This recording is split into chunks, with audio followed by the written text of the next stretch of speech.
بسم اللہ الرحمن الرحیم نحمده ونصلی علی رسولہ الکریم اما بعد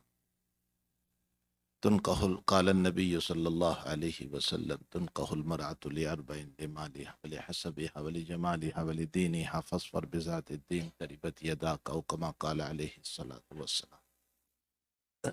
ہم سب اس وقت جو ہیں ہمارے بہت عزیز بہت پیارے بھائی یحییٰ سلمہ کی بیٹی کا جو آج نکاح ہو رہا ہے، خدیجہ، دلہن کا کیا نام ہے؟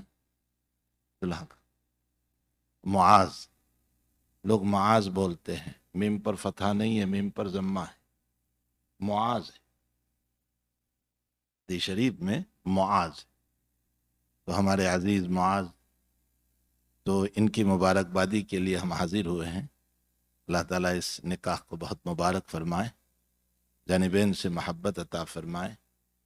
نکاح تو انبیاء کی سنت رہی ہے، سارے انبیاء کے نکاح ہوئے ہیں سوائے دو نبی کی۔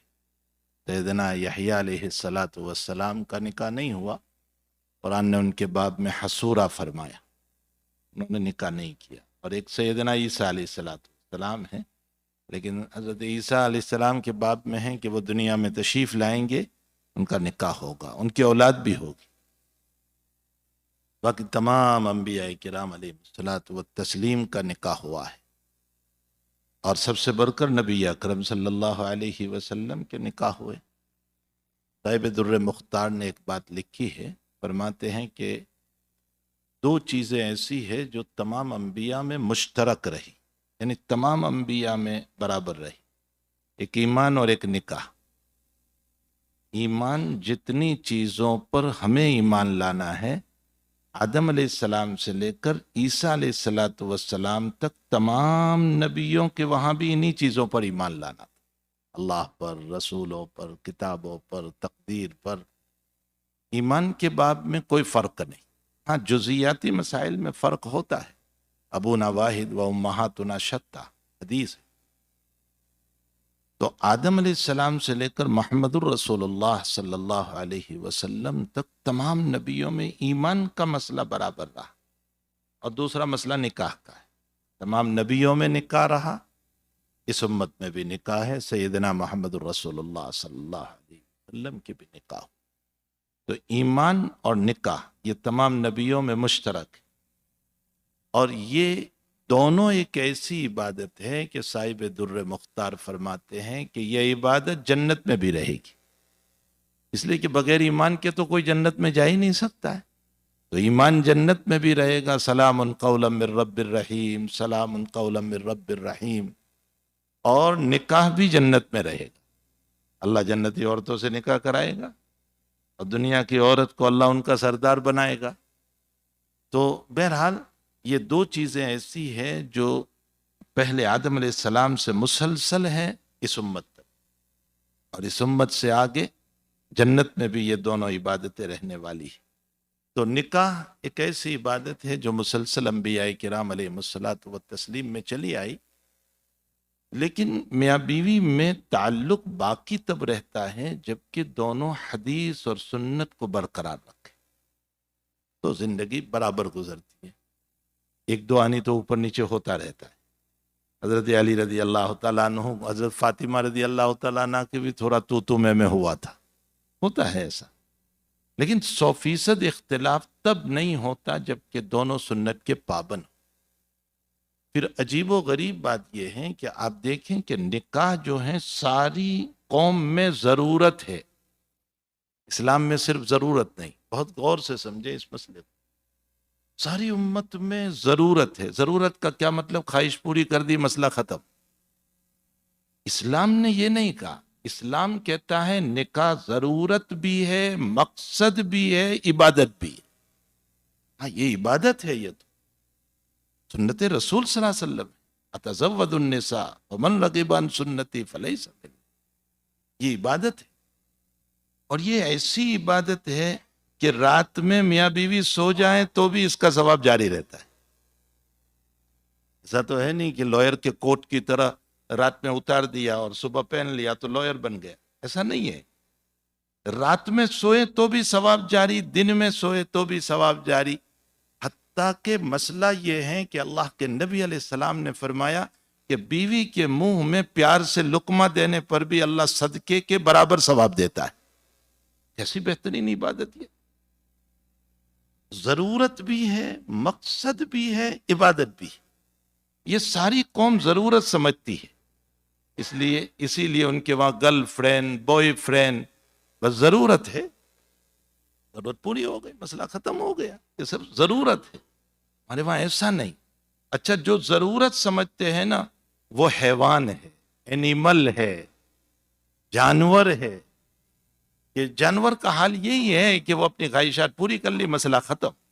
اسلام یہ نہیں کہہ رہا ہے. اسلام یہ کہہ رہا ہے تم ہمیشہ کے ساتھ، تمہاری زندگی پیار بھری ہوگی، محبت بھری ہوگی، ایک دوسرے کے سپورٹ میں تم چلو گے تو بھی اللہ ثواب عطا فرمائے. ایک شوہر فیملی پر خرچ کرتا ہے تو بھی ثواب، اہل و عیال پر خرچ کرتا ہے تو بھی ثواب. اور پھر نبی نے زندگی بتائی. بس میں مختصر، نبی نے زندگی بتائی، کیسی بہترین زندگی بتائی کہ ایک سفر میں حضرت جو ہے عائشہ رضی اللہ تعالیٰ عنہ ساتھ میں ہے.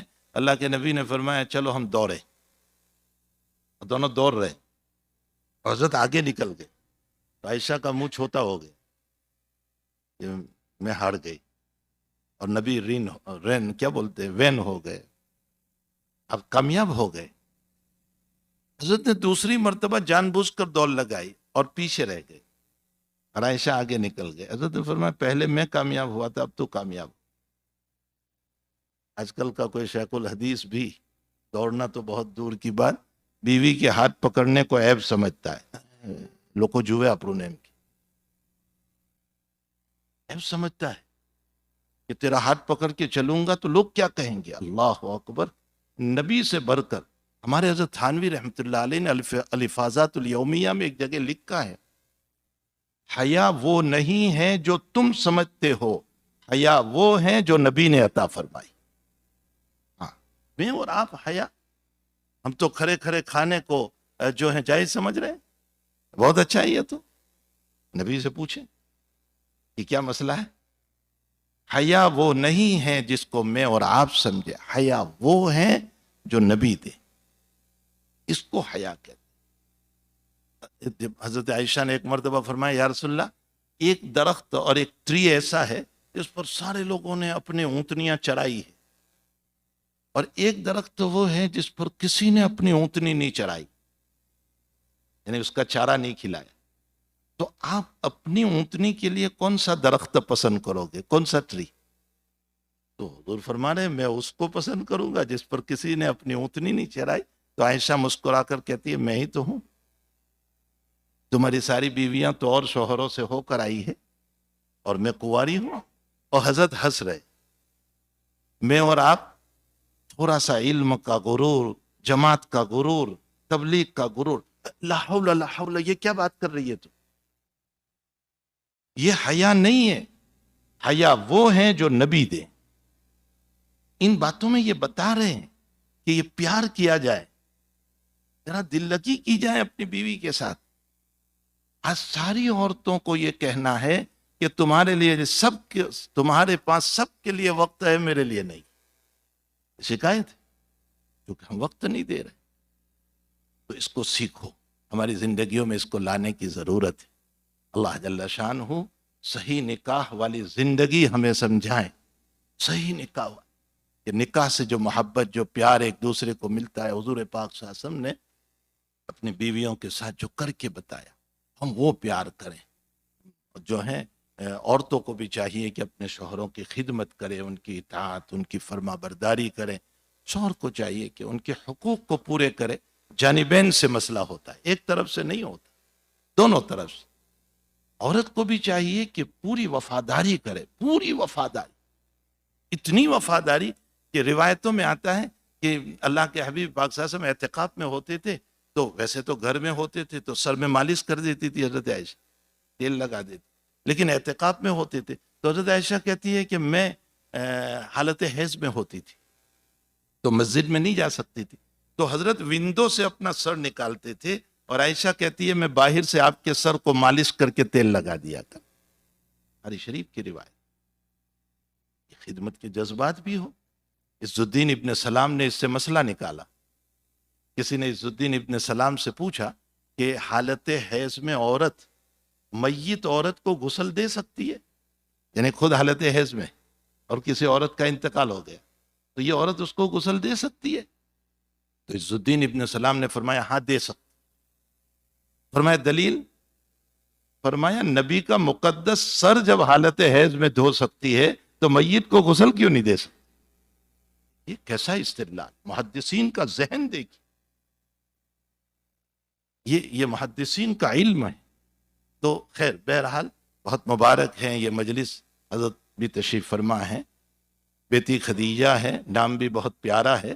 جب تک خدیجہ حیات رہی اللہ کے حبیب نے انہی سے زندگی گزاری، انہی سے زندگی گزاری. یہ کوئی نکاح نہیں فرمائے.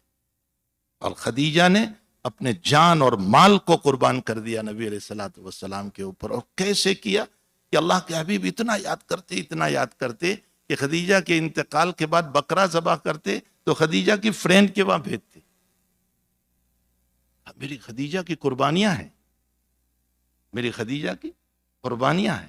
حتیٰ کہ خدیجہ کا ہار جو زینب کو دیا تھا اور بدر میں ان کے شوہر پکڑے گئے ابو العاص اموی، اور وہ ہار آیا سامنے، زینب نے بھیجا چھڑانے کے لیے تو حضرت نے رو دیا اور ابو العاص کو مفت میں چھوڑ دیا. وہ داماد ہونے کی بنیاد پر نہیں چھوڑا تھا، نسبت خدیجہ پر چھوڑا تھا کہ میری خدیجہ کی قربانیاں ہیں. تو ایک خدیجہ، ایک یہ بھی اللہ تعالیٰ بہت مبارک فرمائے. اور معاذ رضی اللہ تعالیٰ عنہ بڑے صحابی ہے، اللہ جل شانہ ان دونوں میں محبتیں مودتیں پیدا فرمائے، اس نکاح کو بے حد قبول فرمائے، دونوں خاندانوں میں محبت عطا فرمائے. وصلی اللہ علی النبی الکریم برحمتک یا